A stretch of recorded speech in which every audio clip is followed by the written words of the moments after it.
Hello, bonjour. Alors, j'espère que tu vas bien. Nous voici en live pour le live du jour. Oula, dis donc, j'ai pas eu le temps de vérifier ma tête avant. Bon, bah, j'avais pas vu que j'avais une tête comme ça.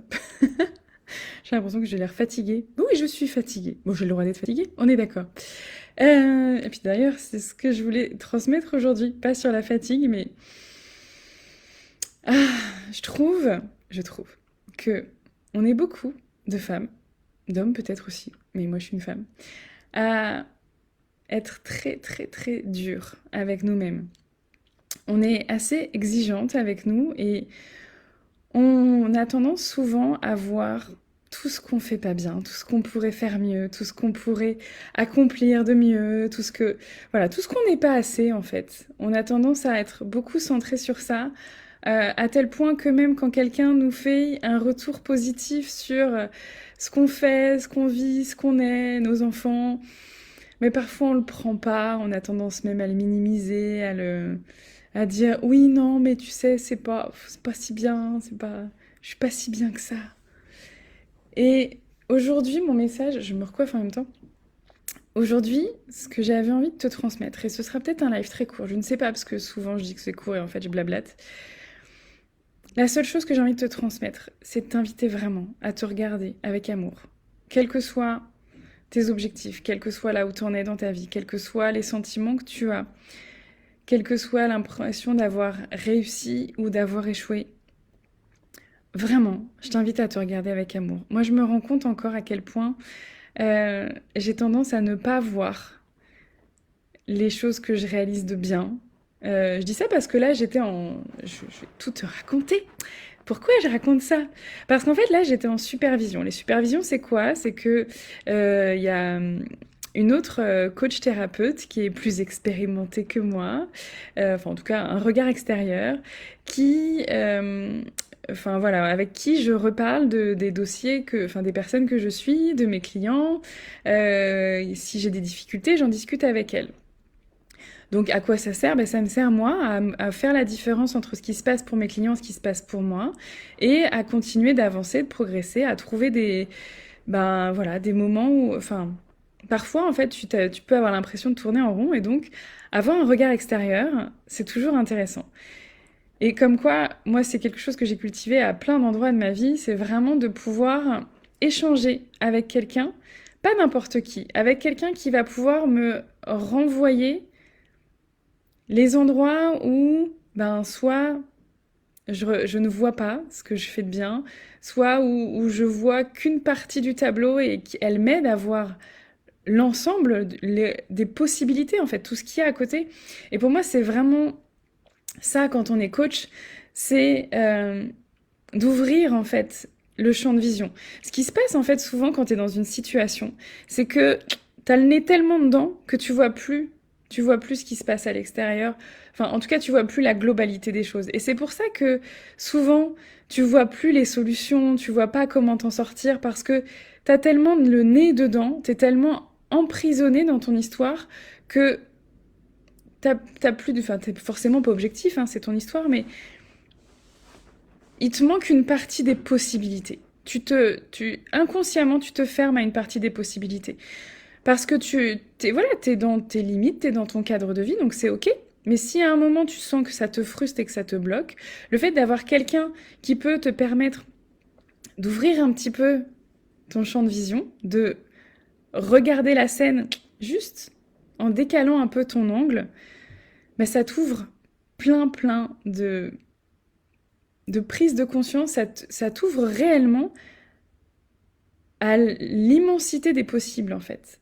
Et c'est même pas des possibles de ce qui serait possible de faire, c'est juste ce qui est possible de voir, ce qui est là en fait, ce qui est là que tu ne vois pas.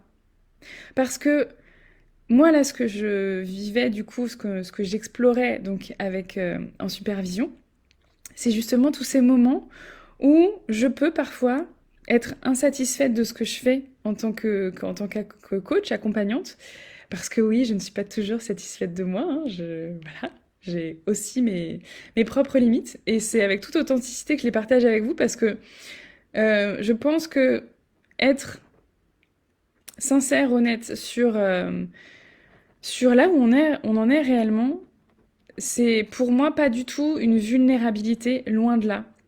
En tout cas, nos vulnérabilités, quand on accepte de les regarder, de les assumer, ben ça devient une force.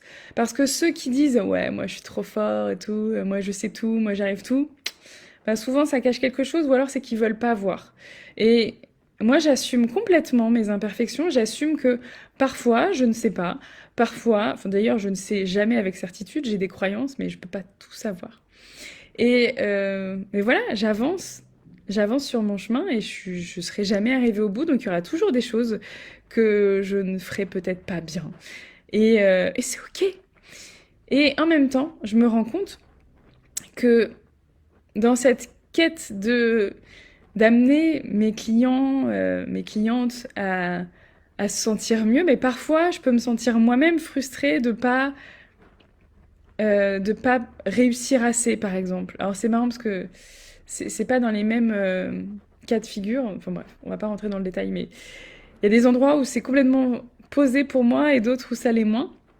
Et à chaque fois, comment ça peut faire écho à ma propre histoire personnelle de femme, d'enfant, de maman, et aussi de mes propres exigences envers moi-même et des moments où, encore, je me regarde avec trop de dureté, avec trop de jugement. On se juge tous, clairement. Hein. On se juge, on juge les autres, c'est normal, c'est naturel, c'est notre... Voilà, c'est dans nos habitudes et c'est ok. Le but, c'est pas d'essayer d'arrêter de juger parce que sinon c'est très compliqué, ça devient une lutte contre soi-même. Mais c'est d'accueillir ça et de se dire ok, là je vois que, ben, encore une fois, il y a plein de choses que j'ai fait de bien, il y a plein de choses qui ont bougé chez mes clients que parfois je ne vois pas parce que j'aimerais qu'ils soient déjà là-haut. Parce que j'aimerais que ce soit encore plus waouh. Et il y a des endroits où c'est waouh. Et il y a des endroits où c'est plus posé. Mais ça fait partie du chemin. Et en plus, c'est pas moi qui suis toute puissante. C'est-à-dire que là où c'est fort, c'est que, et peut-être que ça te parlera parce que ça peut faire partie de plein de domaines de vie, c'est que moi j'ai tendance, quand il y a quelque chose qui se passe pas bien, à considérer que c'est de ma faute.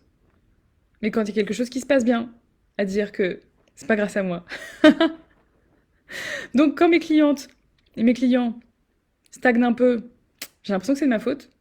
Et quand ils avancent, je me dis que c'est grâce à eux. Alors c'est cool pour eux, hein, parce que du coup je les valorise tout le temps. Mais c'est aussi important que je reconnaisse ce que je fais de bien. Et c'est marrant parce qu'en partageant ça, je me dis, mais peut-être il y en a, ils vont se dire, elle est complètement tarée, cette coach, je veux pas aller chez elle. Bon, bah c'est ok, hein, moi je suis authentique. Donc voilà, si ça te plaît pas, c'est comme ça. Mais c'est vraiment ça, en fait, juste de se dire, tous les endroits de ta vie, c'est pareil avec les enfants. Tous les endroits où, quand ils font, quand ils font des bêtises, tu te dis, ah, qu'est-ce que j'ai raté, qu'est-ce que j'ai mal fait, qu'est-ce que j'ai mal raté dans son éducation, pour qu'il fasse des crises, pour qu'il fasse ça. Alors que quand il réussit quelque chose, c'est, ah, tu peux être fier de toi, mon chéri. On- C'est important, en fait, aussi de se regarder soi avec bienveillance, avec amour, et se regarder soi en voyant ce qu'on fait déjà de top, ce qu'on a déjà comme compétence, vraiment. Et encore une fois, c'est dans tous les domaines de notre vie. Ce qui se passe, c'est que soit il y a des trucs waouh, où tu as un changement d'un coup fort, et du coup tu le vois et tu peux le célébrer. Et quand il y a des modifications qui vont être un peu plus subtiles, tu passes à côté. Alors que si tu prends le temps de regarder là où t'en étais il y a 3 mois, il y a 6 mois, il y a 1 an, là, tu peux te faire ah ouais, ah ouais, ah ouais, tout ce que j'ai changé, tout ce que j'ai accompli en 1 an, c'est un truc de dingue. Sauf que si je reste le nez dans le guidon, je le vois pas. Et je le vois pas, je prends pas conscience de tout ce que j'ai mis en place. Et du coup, j'y accorde pas de valeur. Alors que souvent, ce qui va durer sur le long terme, c'est justement les petits pas, tous les petits changements que tu as que tu as fait, que tu as mis en place au fur et à mesure, qui vont durer sur le long terme, qui vont rester vraiment gravés dans ta vie. Quand on a un bon, c'est cool aussi. Une grosse réussite, une grosse victoire, waouh, c'est cool, ça se célèbre. Mais c'est pas tous les jours en fait. Alors que toutes les petites réussites du quotidien, on passe à côté, on les valorise pas, alors qu'elles sont hyper puissantes sur le long terme. Vraiment. C'est même plus puissant d'avoir une petite victoire chaque jour que une grosse victoire une fois par an. C'est comme ça que tu vas consolider quelque chose de durable et quelque chose de vraiment construit sur le long terme.